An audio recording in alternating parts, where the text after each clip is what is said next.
Welcome back to my spray booth. My name is Jeff Jewitt and I'm the owner of Jewitt Guitars in Cleveland, Ohio. I'm also the owner of Homestead Finishing Products, the company that makes TransTint and color tone dye stains, which are used a lot in the guitar industry. And today, what I wanted to do was a little short video to show you how you can use TransTint and color tone dyes to solve problems. In this case, what we have is a maple guitar body, back and sides, and the neck are all maple, and we stained them to kind of a golden caramel type of color. Now, I'm not worrying about the top. The top is going to be left natural. But what happened, and this will come up occasionally, but in my case, there was a blemish that I noticed when I started the sealing process of the back and the neck. So I removed the finish down to bare wood, sanded again, and then stained again. But either because the stain was a little bit off, it wasn't quite applied the same way, or any number of reasons, the back and the neck are now lighter than the sides. Let me get up a little bit closer and show you the difference by wiping it with some solvent. I'm going to take some naphtha on a clean cloth and I'll wipe the sides here, and then now I'll wipe the back. And I'm sure you can see that the back is a different color. It's a little bit lighter than the sides. So what we have to do is we have to make the back and the neck look like the sides. And we're going to do that by putting some color tone or TransTint dye concentrate in some clear lacquer, and we're going to tone the back and the neck up to this color. Let me show you how we do that. To figure out the colors that I'm going to use to tone the back and the neck up to the sides, I make little sample chips of the various TransTint colors. Now, this is on birch plywood. It's nothing expensive, and it's a very light wood, so it shows the true color of the dye. I've also mixed this by staining the wood and then finishing over it, which is okay. We're going to apply it a little bit differently. But making these samples allows you to visualize a little bit better what it is that you need to do. I've got to make this a little bit darker. And my go-to color, whenever I'm darkening something slightly, is medium brown. It's a great color. It's kind of a neutral brown. It's not too red. It's not too orange. It's not too purple. It's not too yellow or anything. It's sort of like a very neutral brown. But I also have, when I looked at it, when I wiped it with naphtha, there is a little bit of kind of a gold or a caramel color in that maple. So I'm going to add some golden brown, which is a brown that has a nice caramel type of undertone to it. So by mixing these two colors in some clear lacquer, I should be able to nail the color of the sides when I tone the back. But the first thing I'm going to do is I'm not going to tone it now. I'm going to seal this with a coat of my toning lacquer. And what I'll do is I'll just spray a really light coat on that, which will give me a foundation that I can then see a little bit better when I start the toning process. Let me go over and show you what that clear toning lacquer is that we're going to be using, the one that I'm going to seal it with, and then the one that I'm going to mix the TransTint with. So let's hop over to the bench. The product that I'm going to be using to seal the guitar body first, and then also to use with the TransTint and color tone dyes to tone it, is just what I call my sunburst medium. And all it is, it's 1 part clear lacquer, gloss, mixed to 2 parts of the lacquer thinner. Now I use the color tone lacquer, which is about the same as most other lacquers out there that are used for guitars. So don't sweat the proportions. I'll take one of these small measuring cups, and I don't need a lot. I'll just mix up 2 ounces. I'm going to take some medium brown color tone, and I'm not going to measure it. I'm just going to put a splurt in there. That's a highly technical term for about maybe 20 or 25 drops, if you want to get technical. And then I'm going to take golden brown and do the same. Now, one thing about these two dyes, TransTint and Color Tone, they're the same name no matter which product that you buy. But when you buy this product the first time, don't snip the cap off. Take a finishing nail and just run it through the top, and that allows you to dispense drops a little bit more evenly. There's my other splurt. I'll take a mixing stick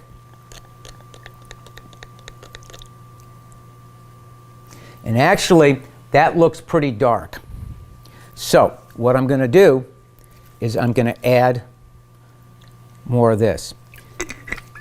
You never want to try and tone something to match something else by hitting it all in one shot the first time with your spray gun. You want to sneak up to it. You always want to sneak up. That's very important. And if you have to apply 10 light coats, that's a lot better than applying 1 too heavy coat, because you cannot remove color once it's on there. So I've now probably got a lot more than I need, but I'm good. And what I'm going to do now is I'm going to put it in my spray gun. Now, I'm going to go over here and show you this holder that I have, because I want to strain that product. This is a holder. I have it mounted to my bench, and it holds my little gravity gun upright so I can do this. Strain it right into the cup. You definitely do not want any debris coming out in your toning job. So we're good to go. We're going to hop back into the spray booth. I'm going to shoot 1 coat of clear lacquer to seal the back and the neck before we start toning.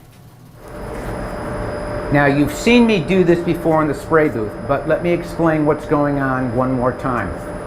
I've got my fan running on low speed, and that allows me to spray and talk at the same time. When you're spraying lacquer, or anything for that matter, always wear a mask. But obviously you can't hear me really well if I'm wearing a mask. So I'm going to run the fan on low, and I'm going to spray 1 coat of clear lacquer on just the back and the neck. I'm not going to do the sides or the top, because I'm only going to tone the back and the neck. This is the gun that has my clear lacquer in it.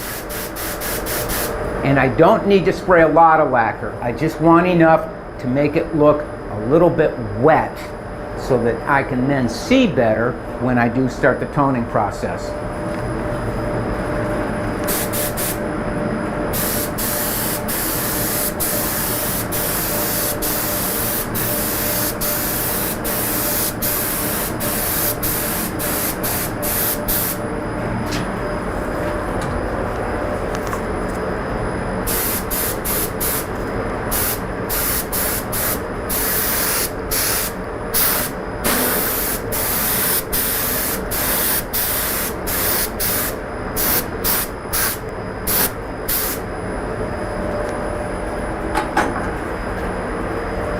Now, I just saw something, and you need to do this before you spray the clear lacquer. So this is going to hold us up a little bit. But you need to protect the fret position markers. Those are white, so we need to let that lacquer dry a little bit, and then we're going to apply some tape down there. I should have done it before I sprayed the lacquer. This is my little gravity detail gun that I use for toning. I also use it for sunbursting. It's the gun that comes in a kit that I sell for Luthier, which is sold by LMI as well as Homestead Finishing Products. It's called the Qual Spray Combo Kit Package, and this is the small little detail gun that comes in that package. This gun is very similar, if not a dead knockoff, of another gun that we sell just by itself, which is called the QS 125WB, which is also a small detail gun. And that gun, when you buy it, comes with 3 atomizing sets, one of which is a .8mm, and that's the one that I'm going to use. To set this gun up for toning, I'm going to first turn all the controls, the fan width and the fluid, down till they close. Nothing should come out. And then while I've got the trigger depressed so that it will mimic what's going on in real time, I'll then use this little mini regulator to set the operating pressure of this gun, which is 29 psi. I've already got that set on here, so we're good to go. I'm going to go over to the whiteboard here and show you how we set up the control, the fan width and the fluid delivery to start the toning process. I can't begin to tell you how important it is to have some sort of area or place where you spray that you can attach some sort of white cardboard or white material to check your atomizing pattern on. You can see that this has already been checked with a lot of different things that have been going on prior, but I've got a new piece of white cardboard here. Once again, the 2 valves for fan width and fluid are closed. So I'm going to open up first about maybe a half a turn the fluid, and you should see a nicely fine, almost smoke-like pattern. I'm going to open up the fan width just a hair.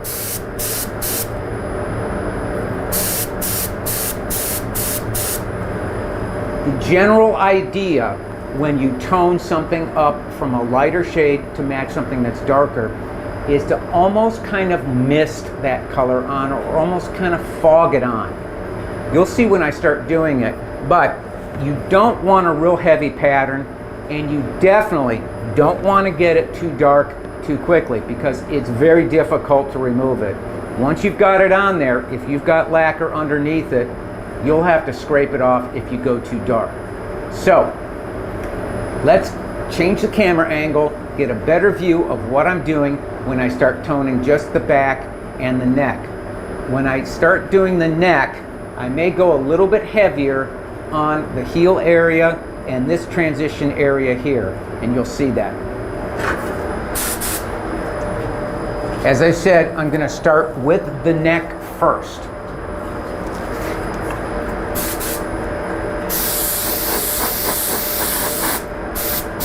Now, I'm really not worried about protecting the rosewood peghead overlay, and hopefully I won't get any on the front of the ebony, but it probably wouldn't be a bad idea to protect this nice mother of pearl inlay. So I'm going to stop what I'm doing right here, and I'm going to put some safe release tape on that real quick to protect that nice inlay. White safe release tape, best stuff a finisher can have.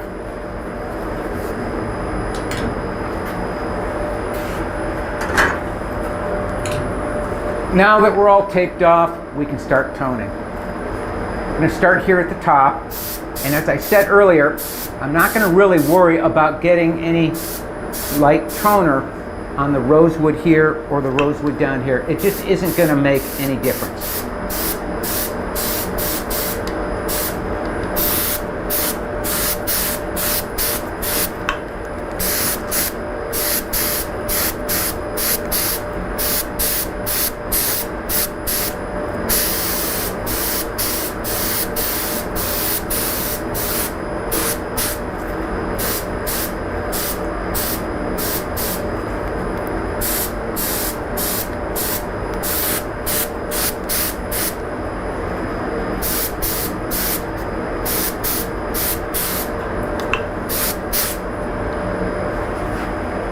See how I just really worked up to the color that I wanted. I didn't try to hit it all in one pass.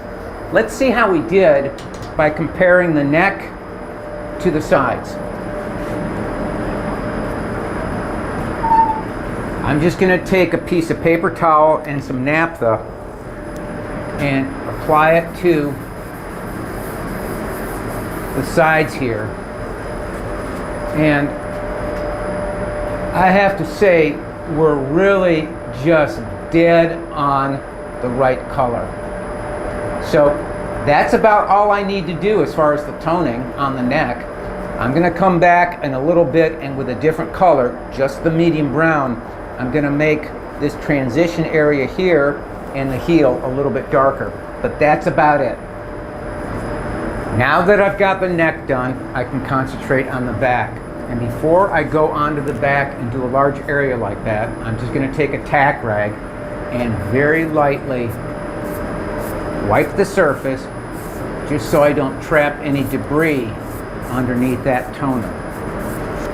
You could also use your blowgun and blow it off if you wanted to, but I don't like doing that as the final, because what that may do is blow up some dust that's on the floor or on this holder or something like that, get it into the air, and then it comes back down as you're toning.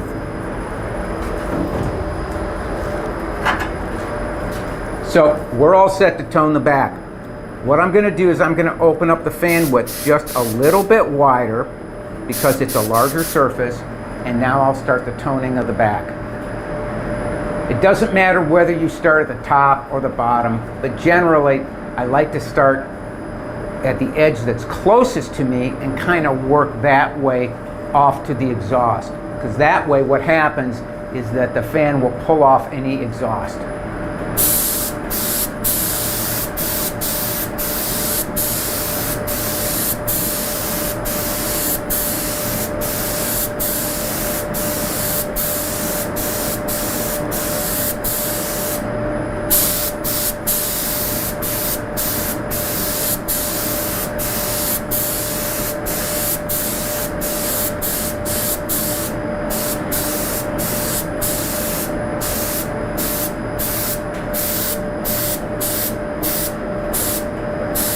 Now, what I'm doing here to make or kind of trick the eye, if you will, into seeing the same color, I'm going to go a little bit extra just around the edges here where it transitions over into the sides. It's a little trick I learned a long time ago. Not a lot, but just enough to just kind of transition the effect over. And as you can see, we're looking pretty good. Let's see how we did. Just as I did with the neck, I'll take a paper towel, put a little naphtha on it, and then wipe the sides, and then compare it to the back. And that is looking exactly where I want it. But if you wanted a really accurate rendition of that color, what I would do is wait about 15 minutes, let that dry, and then spray it with a clear coat of lacquer. And that will mimic exactly what it will look like later on with finish. And you can tell then if you need to make any further adjustments. So that's pretty much it. What I'm going to do to finish this up is I'm going to switch over to just medium brown TransTint or color tone in some clear lacquer, and I'm just going to shade or tone the neck area at the heel and at this transition area, just to give it a little bit more oomph. So what I did just then is I went over to the bench and I took about an ounce, if that, of that clear sunburst medium we talked about at the beginning. That's 1 part lacquer to 2 parts thinner. And I added my highly technical measurement of a splurge of just medium brown to that. So it's a different color and a little bit darker than the other one that I used.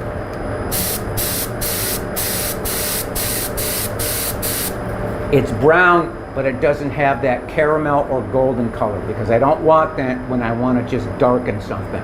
So what we'll do now is I will just tone the transition area here at the heel and up at the peg head. Maybe do a little bit of shading around the peg head, and then we'll be done and we can start applying our clear coats.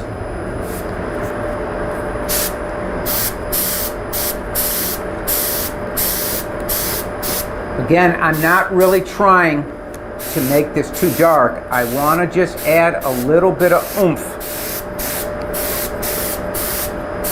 to the finished guitar where the neck will meet the body, to kind of just anchor it a little bit.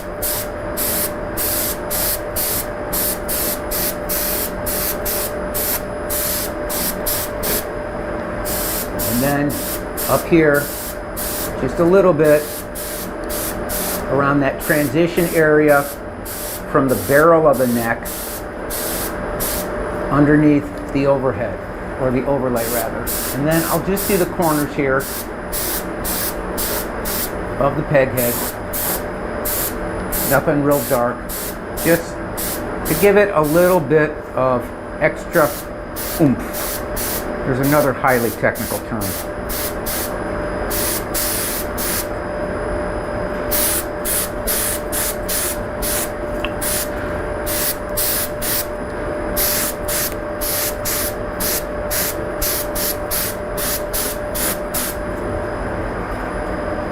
That's right about where I want it.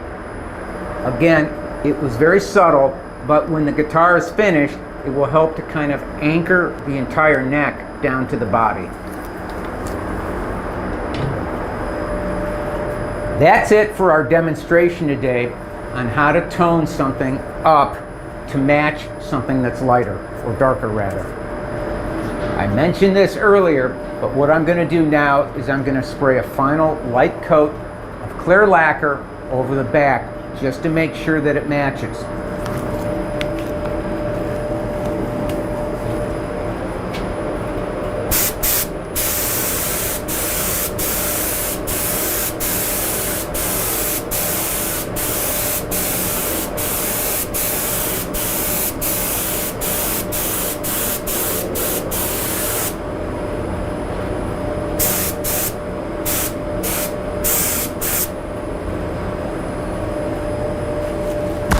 That it does.